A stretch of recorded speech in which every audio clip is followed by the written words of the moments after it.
Epilogue. The capital was in absolute uproar that day, for the emperor had finally taken an empress, and at the very same time, a new crown prince had been presented. The celebratory atmosphere, building on the anticipation of the new year that had already been brewing, even reached the pleasure district, and the young apprentice girls were beside themselves with excitement. The empress's name was Gyokyo, and the crown prince was her son. The child had been delivered safely.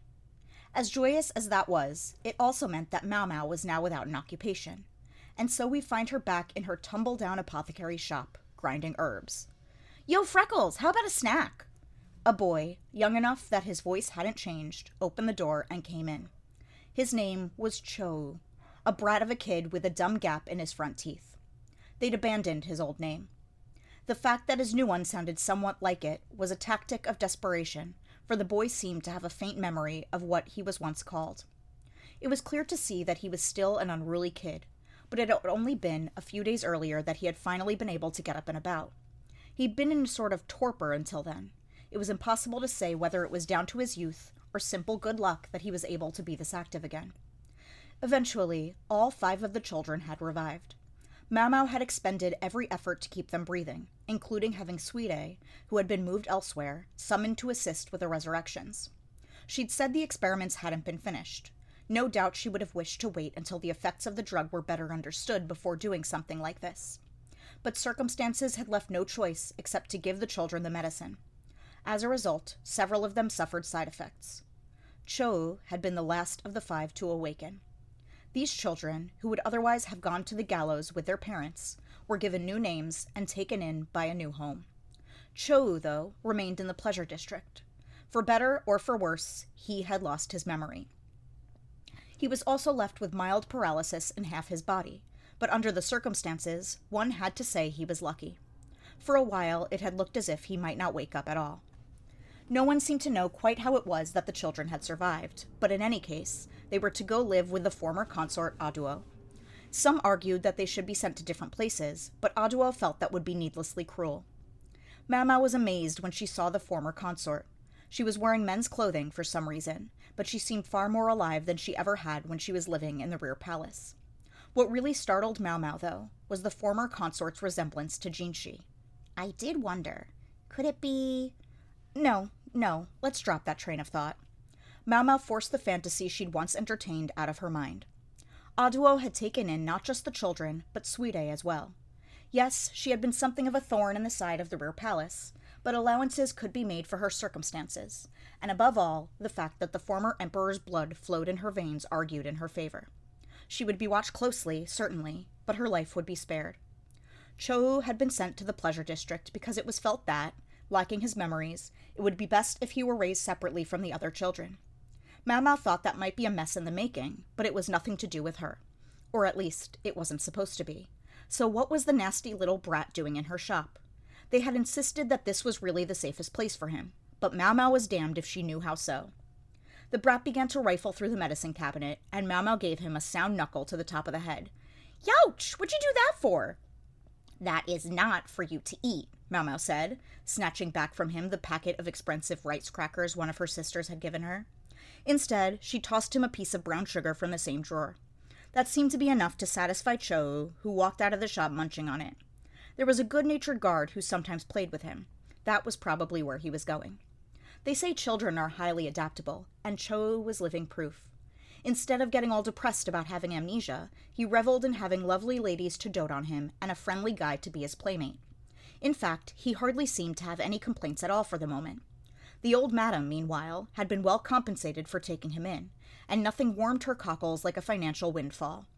In other words, it would be a while before she felt any need to get upset at him. Mao Mao lounged lazily on the floor, munching on the salty rice crackers. She folded a raggedy old cushion and put it under her head, then lay back and gazed upward. Her old man, Luomin, wasn't going to be coming back to the pleasure district. For the time being, it had been decided that he would stay at the palace. He'd been banished, on dubious grounds, yes, but he was a man of consummate talent. No doubt the emperor was loath to let him go. And why was Mao Mao here, instead of serving Jinshi again? There was a reason for that, too. Sekiyu had visited Mau Mau at one point. Although she'd known Mau Mau as an apothecary, she'd been surprised to discover that the Pleasure District was her base of operations. "I wasn't going to be able to sleep if I didn't at least get these to you," she said, and gave Mau Mau 2 letters written on crude paper. The name of the sender was one they had practiced again and again, writing in the dirt. They were from Xiaolan. Xiaolan was pretty lonely, Sekiyu informed her, what with how Mau Mau and Shisui had both disappeared at the same time. Apparently, the public story was that both of them had been dismissed from the rear palace. "She was really down about it," Sekiyu said. "You could have at least said goodbye to her." She went on to describe how Xiaolan was doing in rather detailed terms. Mau Mau started to sense that, unable to leave Xiaolan completely alone, Sekiyu had taken up the mantle of being her friend. "There's not much work she can do, but being cheerful like she is goes a long way." Xiaolan hadn't been able to get herself retained at the rear palace, but one of the lower consorts had taken a liking to her, and had written her a letter of introduction. She was now a serving woman to the consort's younger sister at their family home. Mau Mau didn't doubt that the charming Xiaolan would soon be fully integrated into the household. One of the letters was addressed to Mau Mau, but the other was for Shisui. Mau Mau opened the one addressed to her. The penmanship left something to be desired, clearly the work of someone still learning her characters, but the effort she had put into this note describing her current situation was evident. There were mistakes and revisions in a few places, but paper was still too luxurious a resource for Xiaolan to rewrite the letter afresh. Instead, she simply blotted out the errors. At the very end, she had written, "I hope I get to see you again sometime. I want more ice cream." As for the letter for Shisui, Mau Mau took it, but didn't open it. She suspected, though, that whatever else it said, that last line was probably the same. She felt something warm roll gently down her cheek. Ploop, it went, falling onto the paper and distorting the characters. They hadn't found Shisui's body. She'd been shot with a feifa and then fallen off the stronghold roof, yet no matter how they pawed through the snowbanks below, they came up with nothing.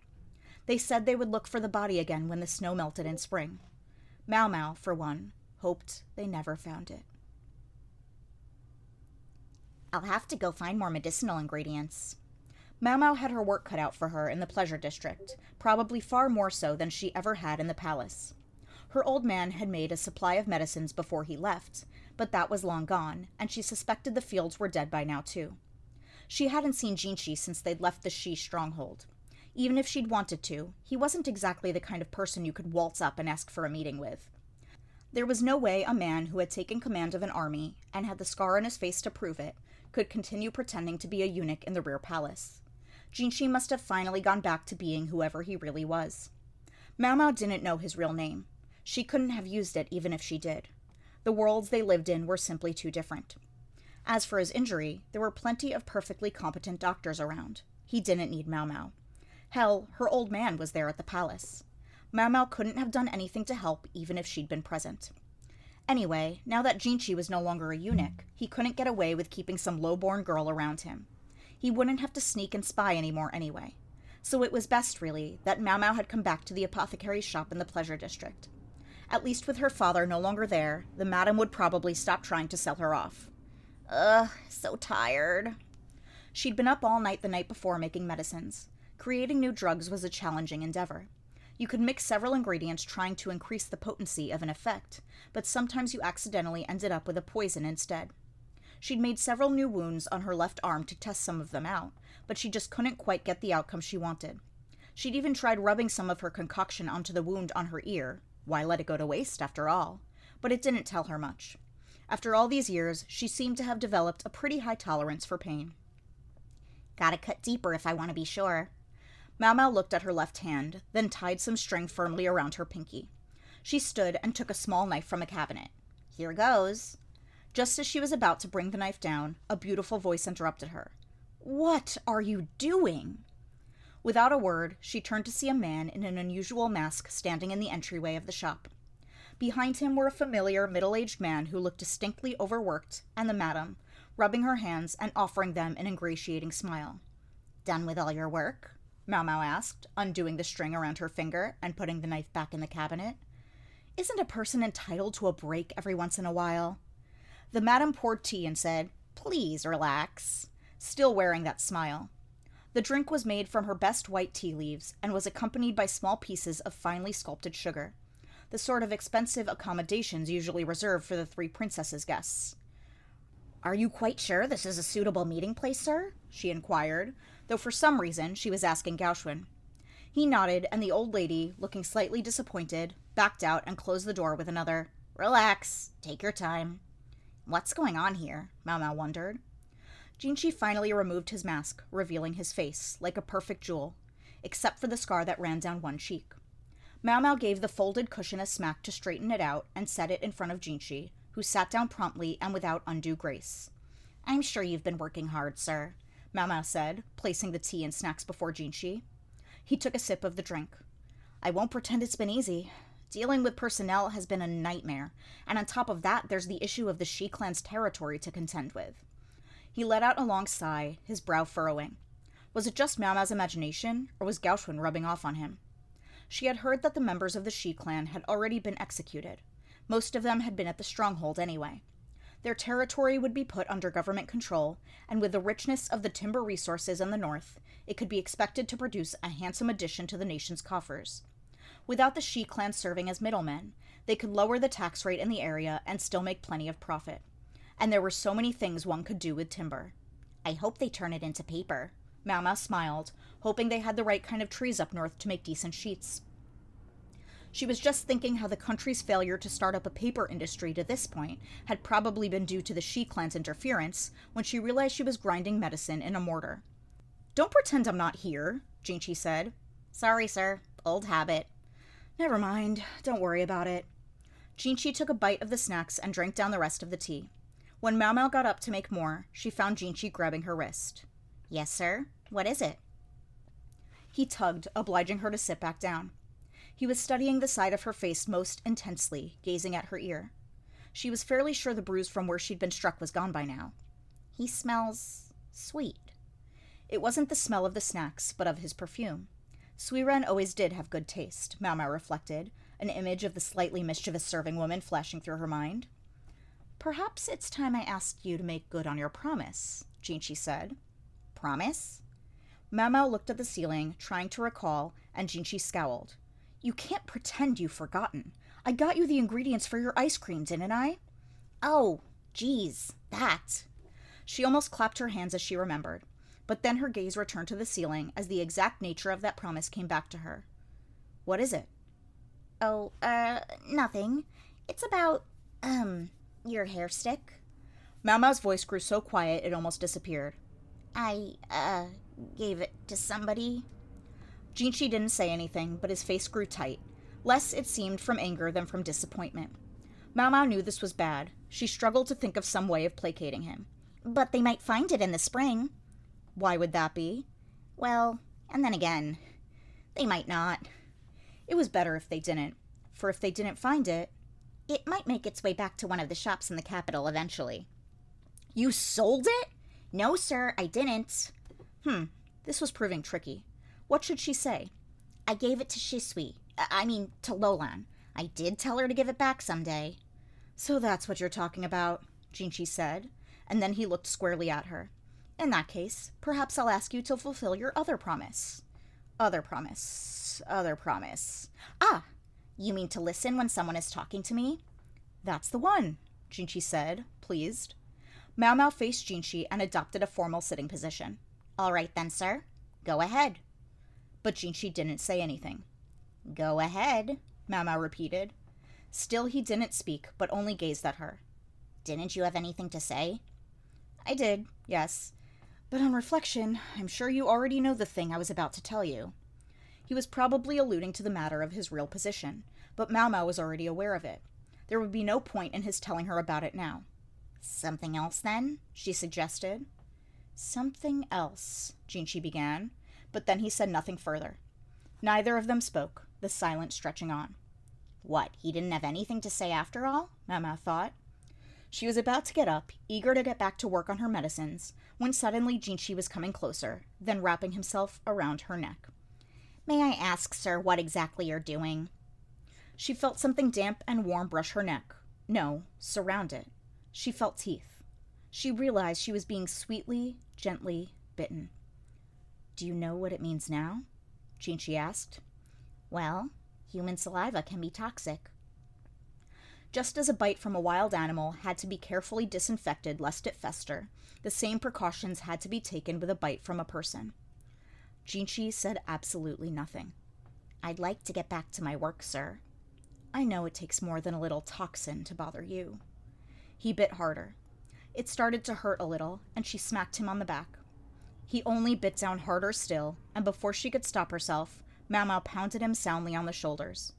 Finally, she felt his lips move away from her neck. A string of saliva stretched between them for a good shaku before it finally snapped. "What, are you going to bite me to death?" "I've wanted to at times." Mau Mau was just wondering what was with this man when she found him embracing her. Jinchi smirked. Now, where were we?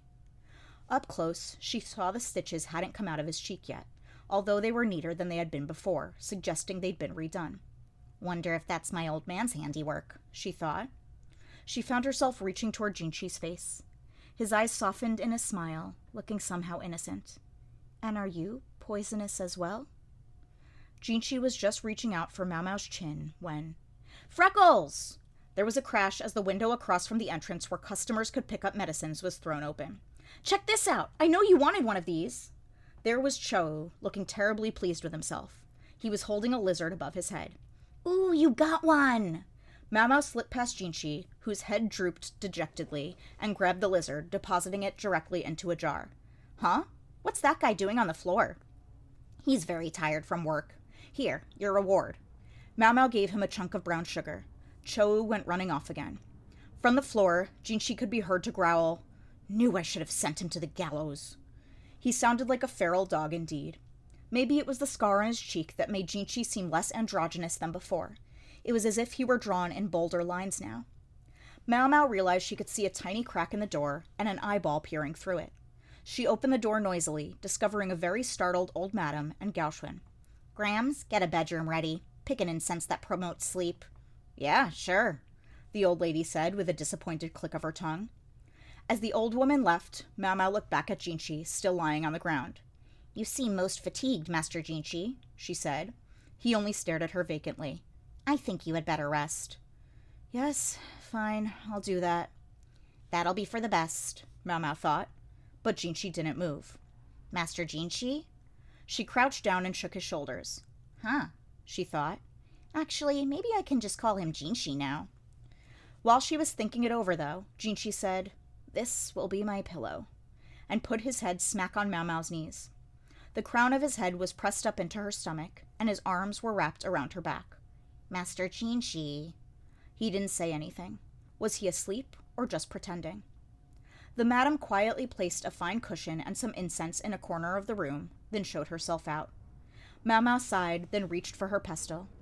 The smell of the medicine she was crushing mingled with the incense, and the sound of the pestle working was accompanied by Jinchi's even breathing. "My legs are going to fall asleep," Mau Mau thought, as she began working on a new medicine. Days after the start of the new year, the man still hadn't had time to rest. There had been some sort of commotion in the capital, but here in this distant port town, whatever it was seemed unimportant. No skin off his nose. What really mattered to this man was selling his wares while the festive atmosphere lasted.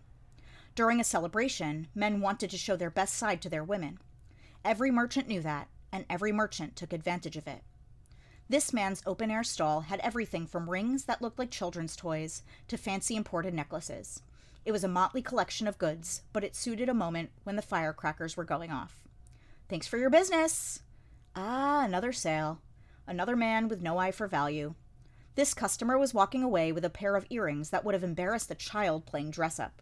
He was going to go back to his village and give them to his beloved, he said, but when she saw what passed for his taste, he would be lucky to get anything but a scornful laugh. Still, the merchant was, well, a merchant, and it was his job to talk up the merchandise, even the crappy stuff. Convince the customer that it was worth parting with his hard-earned coins. The merchant's most recent customer was practically skipping away when a young woman appeared at the shop, someone he didn't recognize. A looky-loo if he'd ever seen one. Her outfit was scruffy and a little dirty. The clothing was made of good stuff, though, in a style they favored far to the north of here. He was just about to shoo her away, lest she interfere with his next transaction, when she looked up at him. "Hey, mister, is this a cicada?" Ah, yes, made from jewels in ancient times. He hadn't meant to simply answer her question. The girl's looks, which were far more refined than her clothes, must have thrown him for a loop. There was a vestige of something innocent in her expression, but her body was clearly that of a grown woman. Huh, that's neat. Jewels, huh? She jabbed the jeweled bug with her finger. Hey, I'm trying to sell that. If you're not going to buy it, then don't touch. The cicada wasn't delicate, but he wasn't about to let her put her grimy fingers all over it.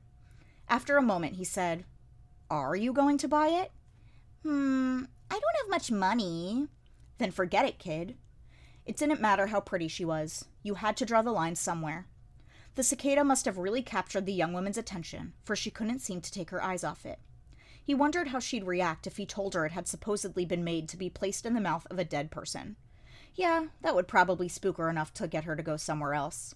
He was about to inform her of the fact when... Here. The young woman took a hair stick from the folds of her robe. What's this? Payment in kind. You want it? The man squinted at her and took it. Whatever this hair stick was, it wasn't likely to be worth much. Then again, its beauty and fine craftsmanship showed that it was not the sort of thing one would find at the average jewelry shop. There was some damage to one part of it. That was a shame. It would bring the price down significantly. But that was the only flaw. It was strange. The flat part of the hair stick showed a trace as if it had been bored through. Almost like there was something round stuck inside. How about it? Sure, this'll do just fine. The merchant considered asking where it had come from, just in case, but he thought better of it. No, he should simply thank his lucky stars to have come into possession of such a thing. The crest on this hair stick was superb in and of itself. He could use the pattern base and replace the decoration with something else, and it would still sell for a pretty sum. I'll take this then. The young woman held the jeweled cicada up to the sun, making it gleam, and laughed. Her guileless smile made even her grimy outfit seem to shine. The merchant thought of the emperor's garden of flowers, the rear palace.